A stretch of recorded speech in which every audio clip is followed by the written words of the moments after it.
Actor SS Rajamouli जो world के best story tellers में से एक हैं, एक्टर महेश बाबू के साथ एक एक्शन एडवेंचर फिल्म लेकर आ रहे हैं। एसएस राजामौली की फिल्मों में ना सिर्फ दमदार एक्शन होता है बल्कि फिल्म की कहानी भी दमदार होती है।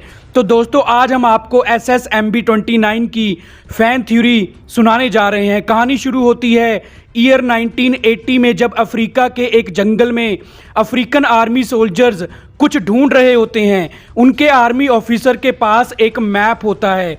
उस मैप की मदद से आर्मी सोल्जर्स आगे बढ़ रहे होते हैं। तभी उन आर्मी सोल्जर्स पर हमला हो जाता है। अभी आर्मी सोल्जर्स और उनका ऑफिसर ये समझ ही पाते कि उन पर हमला किसने किया है, तभी जंगल में चारों तरफ ब्लास्ट होने लग जाते हैं और वो सभी आर्मी सोल्जर्स मारे जाते हैं। उनका ऑफिसर भी घायल हो जाता है और बहुत डर जाता है क्योंकि उसको हमला करने वाला दिखाई नहीं देता। तभी सामने से ब्लास्ट के कारण जंगल में लगी आग के उड़ते धुएं से फिल्म का हीरो यानी महेश बाबू, जिसका फिल्म में नाम प्रिंस है, उस आर्मी ऑफिसर के सामने आ जाता है। प्रिंस के हाथ में गन होती है।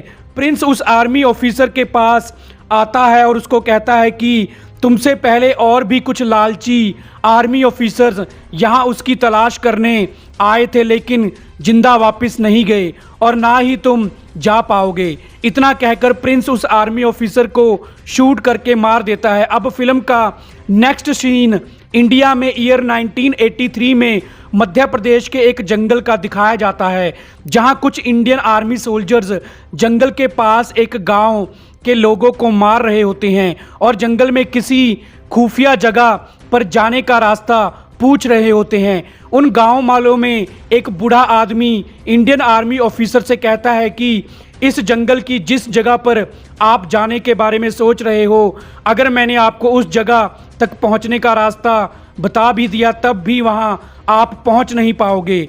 तब वो इंडियन आर्मी ऑफिसर कहता है कि इसका मतलब तुम उस रास्ते के बारे में जानते हो। तब वो बूढ़ा आदमी कहता है कि साहब, इस गांव का हर बच्चा उस रास्ते के बारे में जानता है, लेकिन कोई भी आपको उस रास्ते के बारे में नहीं बताएगा। ये सुनकर वो आर्मी ऑफिसर गुस्से में आ जाता है और उस बूढ़े आदमी को शूट करके मारने ही वाला होता है। तभी वहां फिर से महेश बाबू यानी प्रिंस आ जाता है। प्रिंस उन आर्मी सोल्जर्स पर फायरिंग करके उनको मारने लग जाता है। आर्मी सोल्जर्स प्रिंस की बहादुरी से डर जाते हैं और वहां से भागने की कोशिश करते हैं, लेकिन प्रिंस उन सबको एक एक करके उस जंगल में ही मार देता है। आर्मी ऑफिसर भी प्रिंस के हाथों जंगल में ही मारा जाता है। गांव वाले प्रिंस की वजह से बच जाते हैं। तभी उस गांव का एक 6 साल का बच्चा उस बूढ़े आदमी से पूछता है कि बाबा, आप उस आर्मी ऑफिसर से कह रहे थे कि हमारे गांव का बच्चा जंगल में उस जगह और उसके रास्ते के बारे में जानता है, लेकिन मैं कुछ भी नहीं जानता कि वो किस जगह और किस रास्ते के बारे में बात कर रहे थे और ये प्रिंस कौन है जिसने हमें सबको बचाया है। तब वो बूढ़ा आदमी कहता है कि बेटा, तुम पैदा होते ही अपनी माँ के गांव रहने लग गए थे, इसलिए तुम इस सब के बारे में कुछ नहीं जानते। वो बूढ़ा आदमी उस 6 साल के बच्चे को बताता है कि ये आर्मी सोल्जर्स असल में देश के गद्दार आर्मी सोल्जर्स हैं, जिनको एक जंग के बाद आर्मी से निकाल दिया गया था, क्योंकि इन आर्मी सोल्जर्स के ग्रुप को जंग के दौरान किसी कारण से ये पता चल गया था कि हमारे देश भारत की एक बहुत ही पुरानी और बेशकीमती धरोहर दुनिया के अलग अलग जंगलों में छुपाकर सुरक्षित रखी गई हुई है। तब से अलग अलग देशों की आर्मी के कुछ ग्रुप्स आर्मी छोड़कर उस धरोहर को पाना चाहते हैं, लेकिन वो लोग ये नहीं जानते कि हमारे देश की इस बेशकीमती धरोहर का रक्षक योद्धा प्रिंस उनको कभी उस धरोहर तक पहुंचने नहीं देगा।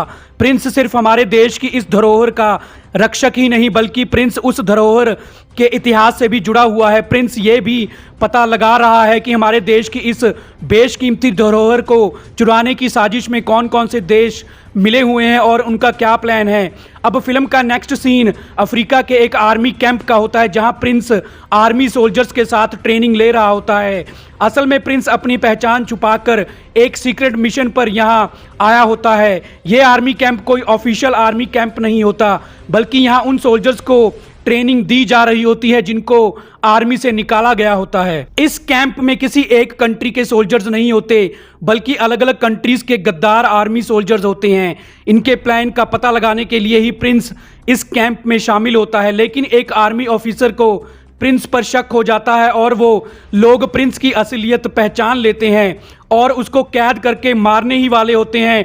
तभी फिल्म में एंट्री होती है फिल्म की एक्ट्रेस कनिका की, जिसका फिल्म में रोल तमन्ना भाटिया प्ले कर रही हैं। तमन्ना अपनी गन से फायरिंग शुरू कर देती है और प्रिंस और कनिका मिलकर दोनों उस आर्मी कैंप को बॉम्ब ब्लास्ट में उड़ा देते हैं और दोनों वहां से भाग जाते हैं। कनिका प्रिंस को बताती है कि मैं तुम्हें अच्छी तरह से जानती हूं और जैसे तुम एक सीक्रेट मिशन पर हो वैसे ही मैं भी एक सीक्रेट मिशन पर हूं और मेरा मकसद ऐसे गद्दार आर्मी सोल्जर्स के इरादों को चकनाचूर करना है जो मेरे देश की बेशकीमती विरासत को हमसे छीनना चाहते हैं। फिर कनिका प्रिंस से पूछती है लेकिन वो जंग कौन सी थी और उस जंग में ऐसा क्या हुआ था कि कई देशों के आर्मी सोल्जर्स ने अपने ही देश से गद्दारी कर ली और अपने अलग अलग ग्रुप्स बना लिए।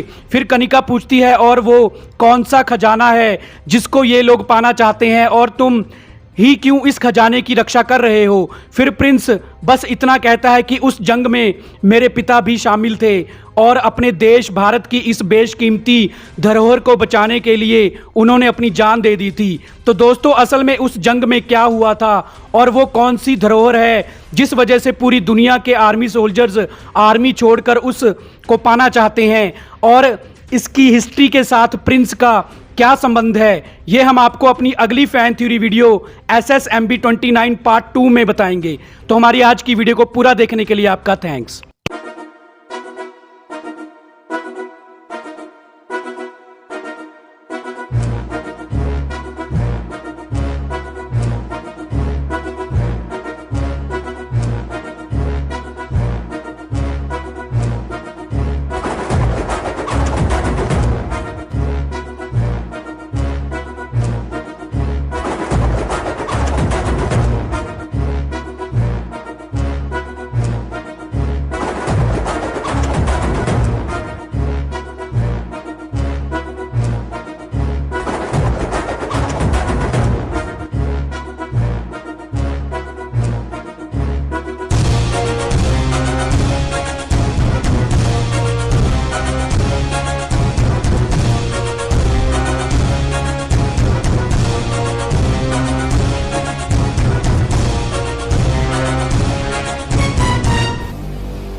Brace yourself.